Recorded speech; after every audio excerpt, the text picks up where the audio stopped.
meron po tayo makakasamang expert pagdating sa criminal law. Nako. At i-discuss po namin. Sino kaya yung expert na yan pagdating sa criminal law? Si Libayan kaya yan? Banat Bay, sinabi na ngang expert eh. Expert, hindi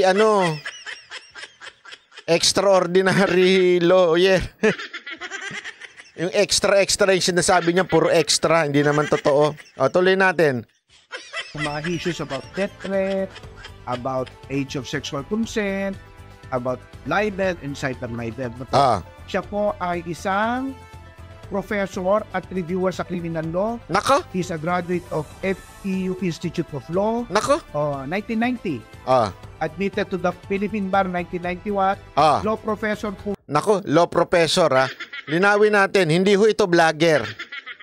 Itong i-interviewin ni Atty. Villamor, hindi ho ito pipitsuging vlogger na abogado. Ito po ay law professor. Siya ng criminal law.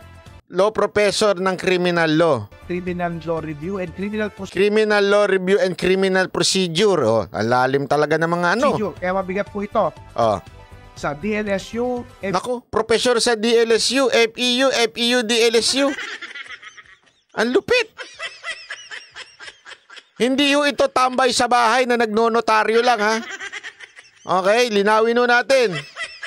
Hindi ho ito isang vlogger lang na tambay sa computer niya at nagnonotaryo lang. FEU, DLSU, PLN sa Pamagtasan, LICU sa San Sebastian, Adolfo University at Philippine Christian University. Naku, napakarami naman palang profesor niyan.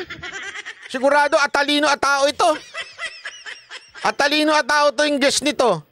At the same time, bar reviewer din siya. Naku, bar reviewer pa siya aside from professor. Alam nyo ba yung bar reviewer? Napaka-importante niyan. Bago ka mag-bar, may magre-review sa'yo. O pwede ka magpa-review dyan. Naku po, bar reviewer itong mamang to.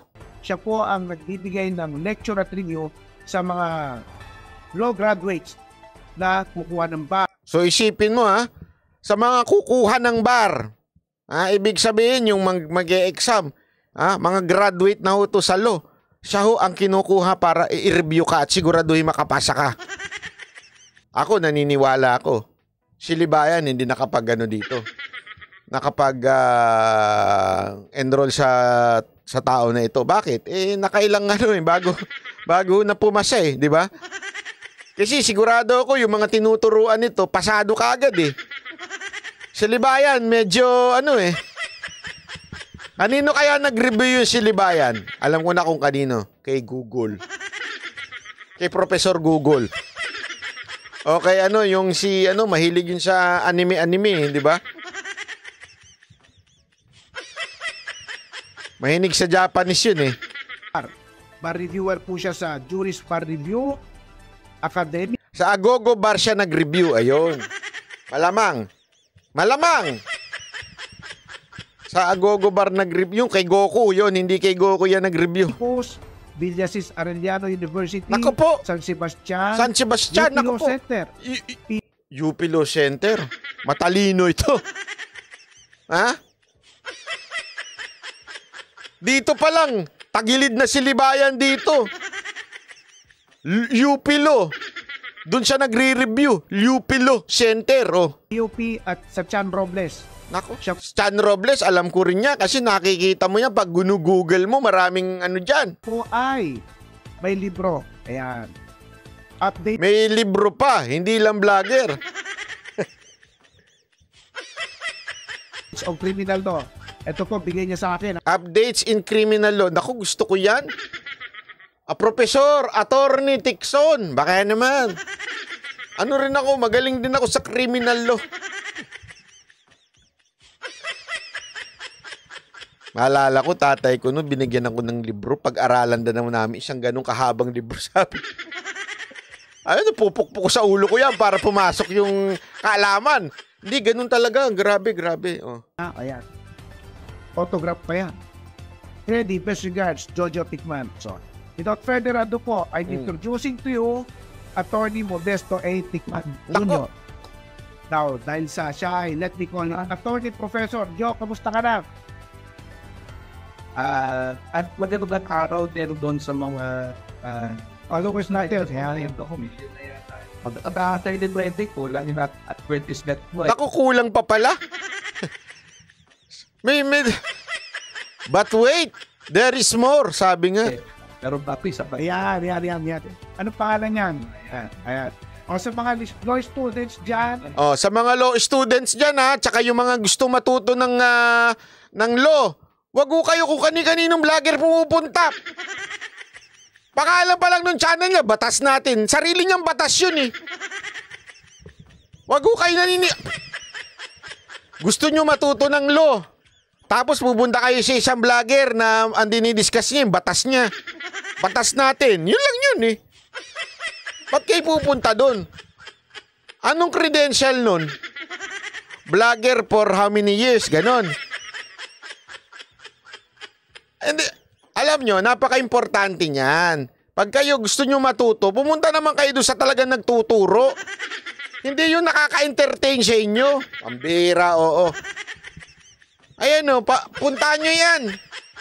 Bili kayo ng libro. Saan ba nabibili yung libro niyan? Makakuha kaya ako ng libro niyan? Na may pirma ni sir? ayun mga, pang-reviewer na yan, pang-review. Pang-bar exams na yan. review na to. Ayan. Review na to.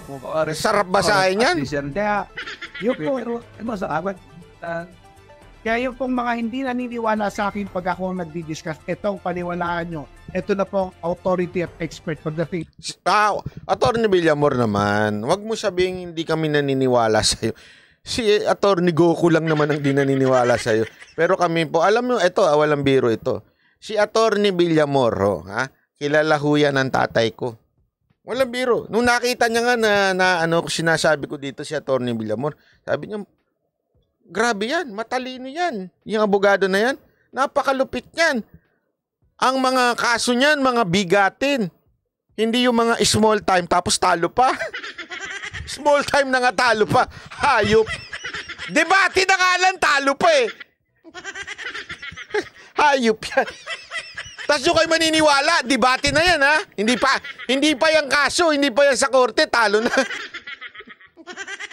Tapos maniniwala pa rin kayo. Tanga nyo na talaga, sagad na. Yung atay, yung utak nyo napalitan na talaga ng atay. Ito. Hindi, sabi nga ng tatay ko, nakasama niya to dati sa mga kaso-kaso. Ang talino daw nito, tsaka ang galing-galing daw nito. Iba. Tapos nagbanggit pa nga ako ng mga pangalan. Sabi ko kasi, si ganon, sino mas magaling? Si attorney ganito na sikat o si attorney Villamor? Ang sagot niya wala yan kay attorney Villamor. Magaling talaga yan. Yan ang sabi ng tatay ko sa kanya. Sobrang galing yan si attorney Villamor. Walang biro ito, aneso ito. Sinabi niya, malupit yan. Isa ho yan sa mga, pag yan humawak ng kaso mo, sure ka panalo. Kaya pag ikaw nagkakaso, kunin mo yan ha. Kaya lang, mahal yan, sabi. Attorney Villamor. Beke naman. Pero syempre, I'm not wishing na magkakaso. Pero just in case, ha? Kasi pag ikaw daw talagang sure na panalo, sabi ng airpat ko eh. O, di ba? Pero pag doon daw ako sa isa, sure talo yun. Sino naman tangang pupunta doon? Sino dito gusto magkakaso tapos siguradong talo? Punta kayo doon! Sigurado, tatawanan kayo ng judge. Seryoso ka ba? Yan ba talaga ihaharap mo dito? Sasabihin siguro ng judge. Atalay. Sa criminal law. Okay guys, yan po si Sir Jojo, Attorney Professor Modesto Ticman Jr. Sir, in a while, I'll be asking you the questions, sir. Medyo break lang muna tayo sandali. Sir Attorney, meron ba ipapakitang video sa iyo? This is a video na episode where nagkasama kami ni Senator Raffy at nagkaroon kami ng konting discussion, at during that discussion may mga nasabi siya. So, i-play ko tapos pakita. Ito kasi yung kinomentohan ni Libayan na kesyo daw may death threat. Okay? Na ang dinideny naman niya, death wish lang daw, hindi death threat at sinabi niya. Tingin ko, then I'll ask you some questions about it, ha? Sige po. May iyak mo naman nakikita ko. Sino? May manggagalitan na naman, manggigigil na naman. Kaya muna, Sen. Mas gusto ko pag habang nagagalit, natutuwa, promise, I swear to God, natutuwa ako dahil makikita mo yung parang may sakit na eh. Totoo yun. Mas maganda, tuntua ko habang gigil. Ay, basta't may marami ka na makakampi. Baka palang isang araw, tumawag na lang. Wag naman. Hindi, dahil sa sobrang sama ng loob. I mean, sa sobrang gigil. Hindi kasi kumisa nakikita ko, wala akong pahanan dito. Yung bang sa sobrang gigil na, kumbaga, Sorry, ba't tuwan-tuwa ka rin? ginawa na ng mission sa buhay yung magalit. So, yung, makikita mo yung gigil talaga. So, darating yung time, baka sumabog na sa puso. Atakihin. Kaya ako naman, handa magpadala ng bulaklak. Di ba? Anyway. Basta, Sir, nakita mo yung video, Sir.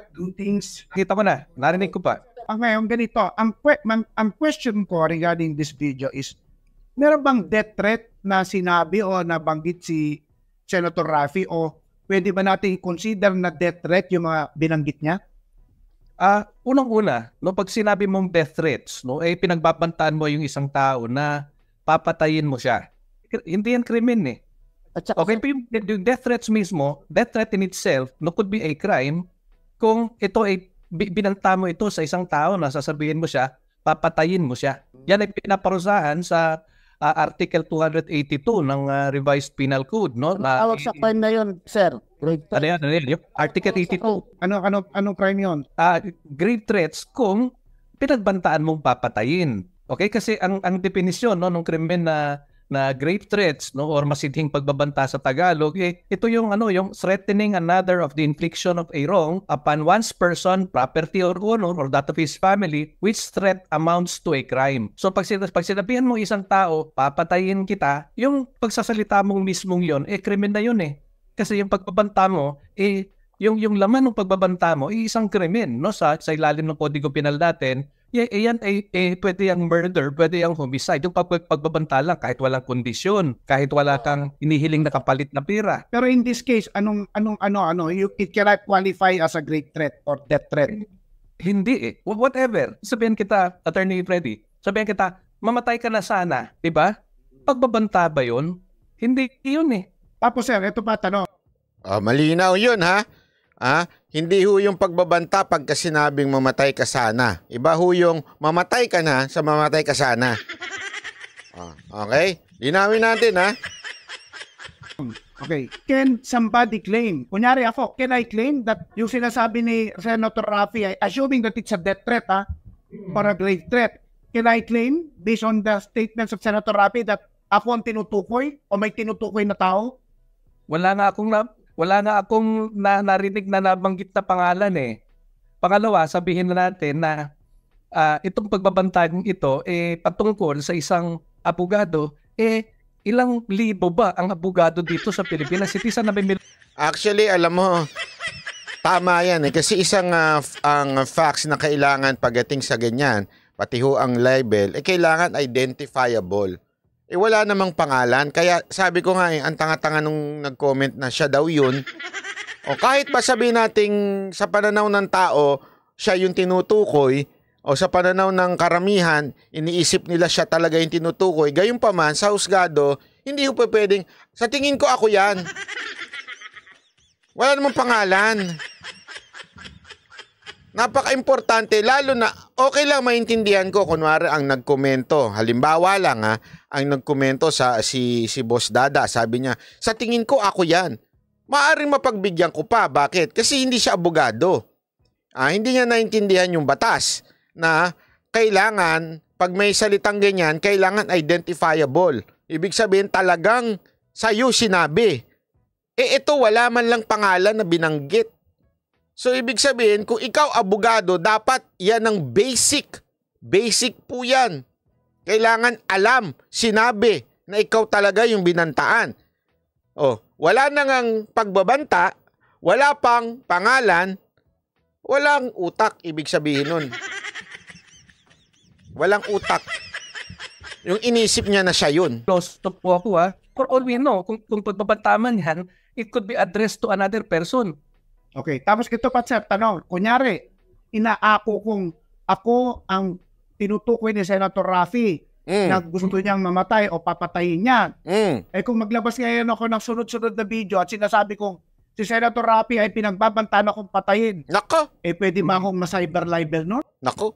Pagka sinabi mo na, ako, plano akong patayin ni Senator Raffy, libelous ba yun? Kasi tandaan ninyo, crime yung patayin ka. Oh. Eh ano ang libel?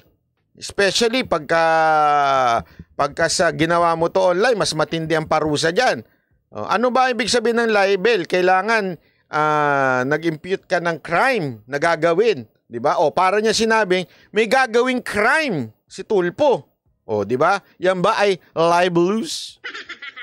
Pwede. Under Republic Act 10175, no, na in relation to Article 353 and 55 of the Revised Penal Code. Kasi pag ikaw ay pinaparatangan, no, na ikaw ay pumapatay or mamamatay na tao, 'di ba? Ito ay pagpaparatag ito ng krimen na malisyoso. 'Di ba, na nakakasira ng nagsisira ang iyong reputasyon, no, bilang peace-loving citizen. Ayan. So, maaari daw na maging libelous yung sinasabi nung abogado na yon. Okay?